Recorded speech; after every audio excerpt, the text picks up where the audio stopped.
Lah musuh-musuh ini ngadu domba agar negara kita hancur. Rela apa tidak kalau ada orang mengadu domba pemimpin-pemimpin kita agar bangsa dan negara kita hancur? Lawan apa lawan? Hancurkan apa tidak? Assalamualaikum warahmatullahi wabarakatuh.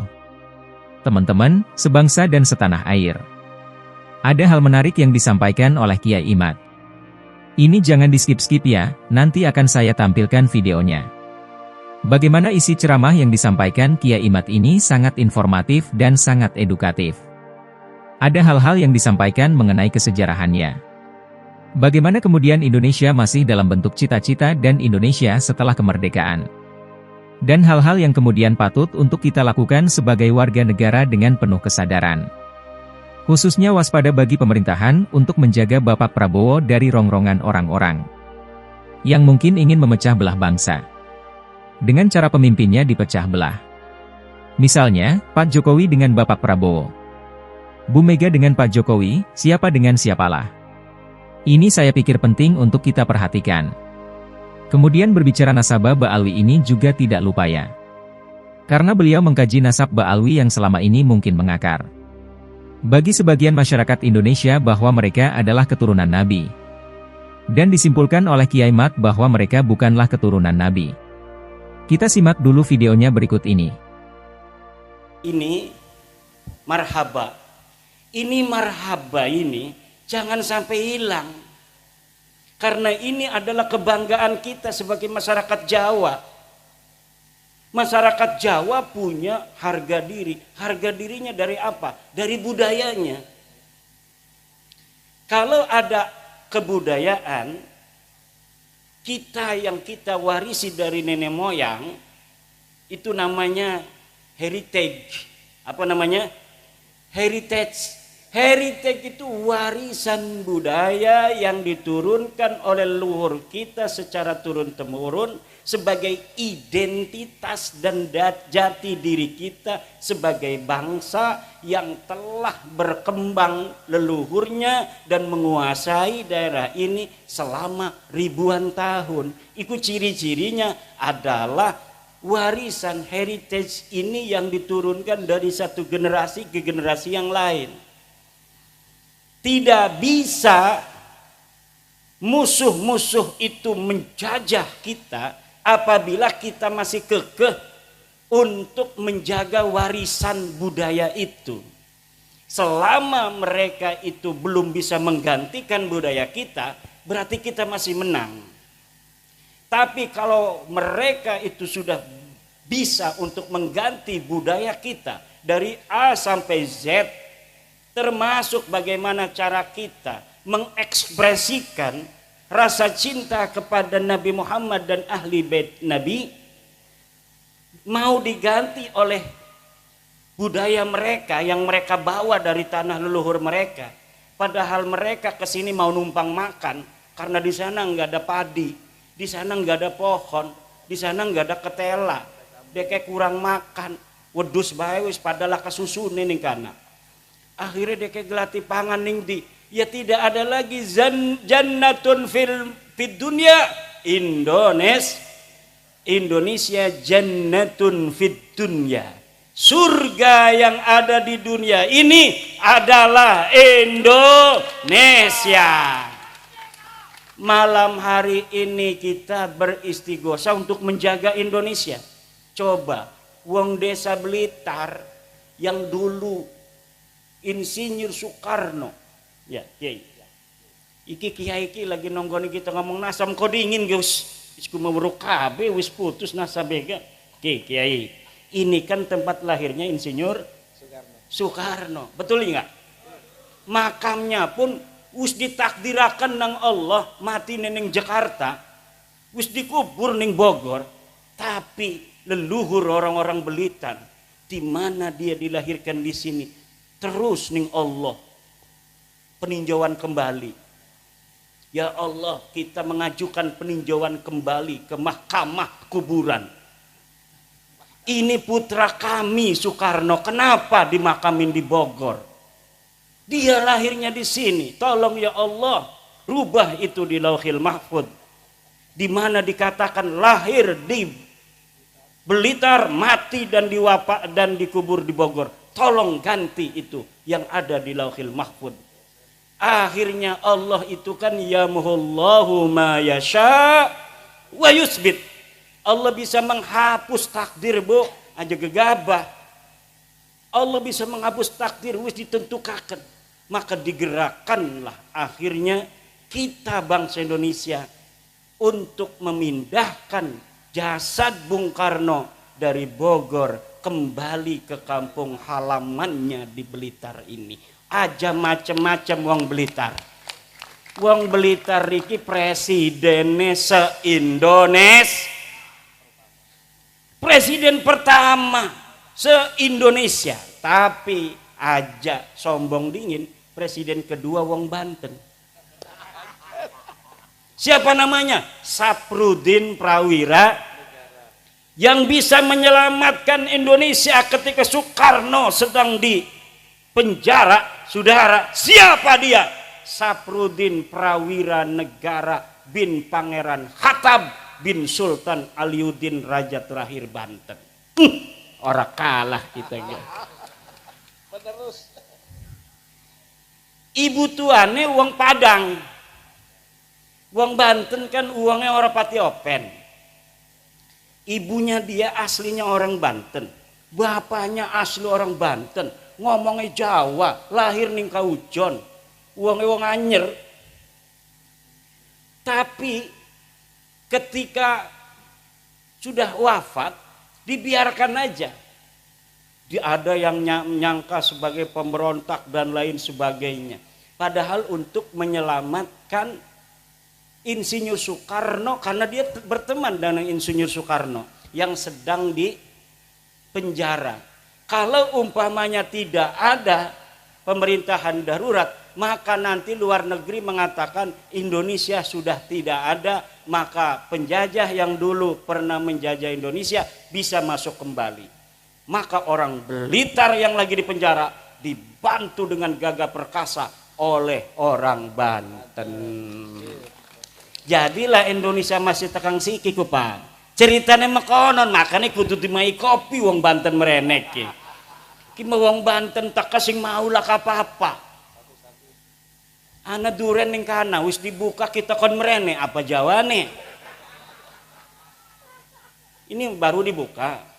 Sama Kiai Agus udah dibel katanya mau siap istighosah. Saya mau makan duren dulu, nggak bisa katanya. Ya, adhaifu kal mayit. Namanya tamu seperti mayat, kita ikut aja, kesini nggak ada apa-apa. Malah suruh dikir lagi, padahal saya udah naik mobil dari Banten 11 jam. Mau istirahat dibelin melulu tuh sama PWI Tulungagung, PWI Blitar. Kiai jangan istirahat, langsung aja. Karena apa? Sebenarnya saya ini ceramah itu bukan ahlinya, Pak. Saya ini tukang ngajar ngaji Patul Qorib di rumahnya. Tukang ngajari Patul Mu'in. Ki gara-gara nasab ki kula diundang-undang.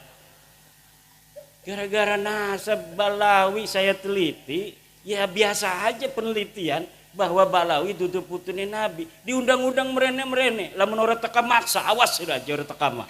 Premen. Akhirnya saya ditelepon oleh teman saya, Syarif Ahmad Doirobi, Agus Doirobi. Kiai, acara di sana Kiai Rosid menanti bersama orang-orang di Kanigoro. Wah, kata saya udah ada jadwal, sebulan hanya 4 hari saya boleh keluar. Karena tugas saya ngajarin ngaji di pondok. Tetapi kadang-kadang Allah itu yamhullahu ma yasha wa yusbit. Ya barang sing teka wong sing berat mah batur dewek igati kan. Karo Kiai Abdul Rasyid baru kenalan hatinya saja, sama-sama ahli istighosah. Tapi durung pernah kependak kan, orang-orang berat durung pernah kependak. Tapi karo Syarif Dairobi mah kulane kependak bae. Jadi orang enak. Wong sing berteman itu punya hukuk, alaihi hakun, mempunyai hak. Lahu wa alaihi hakun. Akhirnya walaupun saya sudah ada jadwal 4 hari di Lampung, tidak lagi nerima yang lain. 1 bulan Februari ini terpaksa ini merene doang ki, sing 11 jam sing Banten merene, keesuk balik maning. Allah hanya pengen kependak karo ibu-ibu yang cantik-cantik, keluarga besar Presiden Soekarno. Ini kita ini malam ini mau istighosah mendoakan bangsa Indonesia karena lagi bahaya iki. Akeh sing adu domba. Presiden kita diadu domba supaya pecah kongsi. Presiden Prabowo diadu domba karo Pak Jokowi. Pak Jokowi diadu domba karo Ibu Mega. Ibu Mega diadu domba karo SBY. SBY diadu domba karo Fufu Fafa. Macem-macem lah. Kata Pak Prabowo, jangan pisahkan aku dan dia. Gak mau. Pak Prabowo itu orang cerdas, bos. Orang mau misahin Pak Prabowo dengan Pak Jokowi, nggak bisa. Orang memisahkan Pak Jokowi Bu Mega, nggak bisa. Kedelengnya doang orang akur gah. Semuanya hatinya demi bangsa dan negara Indonesia. Orang-orang yang sudah ditakdirkan Allah di atas untuk apa? Untuk menjaga, untuk menjadi pemimpin bangsa. Pasti di dalam hatinya ada kecintaan kepada bangsa dan negara Indonesia. Semuanya saya yakin tidak mau bangsa dan negara Indonesia ini hancur, kembali ke zaman dahulu kala. Masing-masing daerah gawe kerajaan dewek. Blitar gawe kerajaan sendiri, Tulung Agung bikin kerajaan sendiri, Solo bikin kerajaan sendiri, Banten bikin kerajaan sendiri. Masing-masing gampang diadu domba, masing-masing gampang peperangan. Sekarang ini ketika sudah ada Indonesia, saudara, kita ini aman, tentrem, kertara harja. Hari Arab dadi malaikat kabeh mau bisa korupsi setitik karena kena mau manusia aja. Ini tujuannya pemimpin kita Pak Prabowo untuk bangsa negara, Pak Jokowi untuk bangsa negara, Pak Ibu Megawati untuk bangsa negara, SBY untuk bangsa negara, Gus Dur untuk bangsa negara, Pak Muhaimin untuk bangsa negara, PBNU untuk bangsa negara. Tetapi manusia kabeh tujuannya baik, tapi kita lamun bisa mesti ngarep mekononku iku arane manusiawi, Bu. Ngerti teh boten nyengir-nyengir mekenen ki? Bu, semuanya untuk bangsa negara kita. Tetapi karena manusia itu wataknya itu seperti watak asalnya. Asalnya manusia itu adalah dari sperma, Bu. Sperma itu kalau kita belajar ilmu biologi, kita ini belajar ilmu biologi ketika ning sanawiyah, betul? Ada zigot segala macam, bahwa manusia ketika dia itu menjadi sperma itu jumlahnya jutaan masuk ke rahim wanita, tapi yang nyampe pertama hanya saat yang paling cepat nyampenya inilah ke dinding rahim wanita yang akan menjadi anak. Yang lainnya itu mati. Kenapa? Karena kalau sudah ditempatin satu, yang lain tidak bisa. Jadi manusia itu asalnya musabakoh. Manusia itu nih sekarang ini kitalah yang terbaik dari saudara-saudara kita yang jumlahnya jutaan itu. Waktu malam-malam abah kita karo emak kitaku. Kitalah yang pertama, yang terhebat. Kemudian kita menjadi segumpal darah. Kemudian jadi segumpal daging. Kemudian dibentuklah oleh Allah. Laki-laki atau perempuan dikasih nyawa oleh Allah, dilahirkan. Dialah yang terbaik, dialah pemenang. Nah, manusia masih ingat waktu dheweke ning jero rahim rebutan karo dulur-dulure. Maka walaupun tujuannya bagus semua, tapi ada persaingan. Iku persaingannya namanya persaingan politik. Persaingan politik itu wajar. Tapi tidak bisa diadu domba untuk menyengsarakan rakyat, enggak bakal mau mereka. Mereka itu hanya mau bersaing politik dengan tujuan sama, yaitu demi bangsa dan negara. Lah musuh-musuh ini ngadu domba agar negara kita hancur. Rela apa tidak kalau ada orang mengadu domba pemimpin-pemimpin kita agar bangsa dan negara kita hancur? Tidak. Lawan apa lawan? Lawan. Hancurkan apa tidak? Hancurkan itu orang-orang yang mau mengadu domba Bapak Prabowo dan Bapak Jokowi, yang mau mengadu domba Bapak Jokowi dan Ibu Mega, yang mau mengadu domba Ibu Mega dengan SBY, yang mau mengadu domba Bapak Prabowo dengan Bapak Gibran Raka Buming Raka. Hancurkan ya Allah, sehancur-hancurnya. Kenapa? Kalau pemimpin-pemimpin kita itu sudah bisa diadu domba, maka lemah kekuatan kita. Banten niku Pak, Banten cerita kima. Bukan karena saya orang Banten membanggakan Banten, tetapi memang dalam buku sejarah Banten tidak bisa dimasuki oleh musuh kecuali oleh pengkhianat yang dari dalam Banten sendiri. Sultan Hasanuddin ketika jadi sultan didatangi oleh siapa itu orang Belanda itu. Bukan, yang pertama kali datang.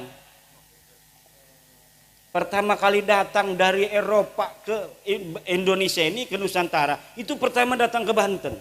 Mau dagang katanya. Akhirnya diterima oleh orang Banten. Pas dagang dia memonopoli, diusir sama orang Banten. Kemudian pada zaman Sultan kedua Maulana Yusuf juga diusir. Pada Sultan Maulana Muhammad tidak bisa menguasai. Pada zaman Sultan Abdul Mafahir mulai perang 1630. Pada saat Sultan Agung Tirtayasa puncak peperangan VOC Belanda dengan Kesultanan Banten. Nggak bisa menang itu musuh-musuh Banten. Tapi ketika diadu domba oleh Belanda antara ayah dan anak, akhirnya anaknya ini mau memberontak pada ayahnya. Musuh sudah ada di istana sendiri, barulah bisa ditaklukkan. Dan kelakuan seperti ini bukan hanya Banten, seluruh bangsa Nusantara itu adalah para pejuang petarung yang siap perang. Ki wong Blitar ki siap perang kabeh ki. Senajan kedelenge pada lemes iki mah. Kenapa? Karena bukan masa perang. Kalau masa perang semuanya ini saya yakin mau perang. Makanya kita lagi risih kining Banten siki anak pik 2 ki. Ada pik 2 ini saya itu ada ketakutan apa? Takut pemerintah nggak mau mengikuti keinginan rakyat Banten untuk menyetop pik 2, akhirnya rakyat Banten merasa dijajah. Kalau perasaan merasa dijajah sudah hadir, saya yakin, bukan memastikan, saya yakin akan terjadi suatu huru hara. Kenapa? Ketika masyarakat di mana saja itu sudah merasa dijajah oleh orang asing, sementara dia merasa yang harusnya itu membela tidak membela, maka terpaksa yang biasa nyangkul, cangkulnya akan dibuang. Yang biasa nyoret kitab, pulpennya akan dibuang. Kitabnya akan ditutup. Yang biasa dagang, tokonya ditutup. Yang biasanya cuma nganggur di pos kamling, main remi, main catur, caturnya disepak. Nah ini makanya PBNU sudah mengeluarkan Bahsul Masail kemarin, bahwa menurut Bahsul Masail Nahdlatul Ulama, hasil keputusan tahun 2025 ini laut haram disertifikat.